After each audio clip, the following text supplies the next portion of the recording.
महादेव आणि पार्वती हे कैलासावर बसलेले होते। तेव्हा मातेने विचारलं, हे देवा, व्रतामध्ये उत्तम व्रत कोणतं जे त्वरित इच्छा आणि फलप्राप्ती देणारं असेल? तर महादेव म्हणाले, हे माते, हे व्रत तू अगोदर केलं आहेस आणि ह्या व्रतामुळेच तुला मी प्राप्त झालेलो आहे।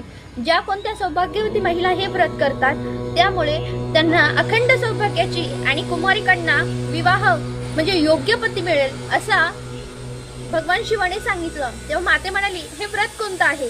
तेव्हा सांगितलं, भाद्रपद शुक्ल तृतीयेला संपूर्ण दिवसभर निराहार राहून तू तुझ्या मैत्रिणींसोबत नदीतील वाळू त्याचं शिवलिंग तयार केलं, त्याची मनोभावे पूजा केली, वेगवेगळ्या झाडांच्या पत्री अर्पण केल्या, फळं अर्पण केलीस, फुलं अर्पण केलीस, बेलाचं फळ असेल, बेलाची पानं असेल, तू मनोभावे अर्पण केली, उमा महेश्वराभ्य नमः या मंत्राचा जप केलास। अशा पद्धतीने तू माझं व्रत निर्जल कंदमुळं खाऊन हे व्रत केलंस, यामुळे तुला माझी प्राप्ती झाली।